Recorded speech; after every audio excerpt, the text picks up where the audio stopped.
अस्सलाम वालेकुम friends, welcome back to my YouTube channel daily tips with अस्मा।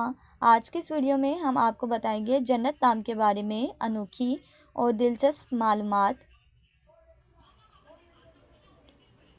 जन्नत नाम का शुमार लड़कियों के नामों में होता है। जन्नत एक इस्लामी नाम है। जन्नत नाम की इब्तदाई तारीख अरबी ज़ुबान से निकलती है। जन्नत नाम की लड़कियों के लिए खुशकिस्मत नंबर 5 माना जाता है।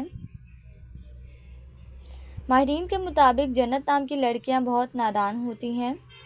जन्नत नाम का मतलब है बाग, बहशत।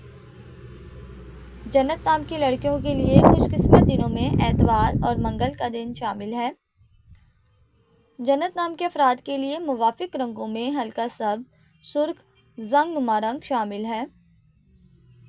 जन्नत नाम के अफराद के लिए मुवाफिक पत्थरों में पुखराज पत्थर शामिल है। खुशकिस्मती वाली धातों में हिंसों के हिसाब से चांदी और तांबा शामिल है। फ्रेंड्स, अगर आप अपने नाम का मतलब जानना चाहते हैं तो कमेंट बॉक्स में अपना नाम लिखें। इंशाल्लाह हम आपके नाम की वीडियो ज़रूर बनाएंगे। Thanks for watching. अल्लाह हाफिज़।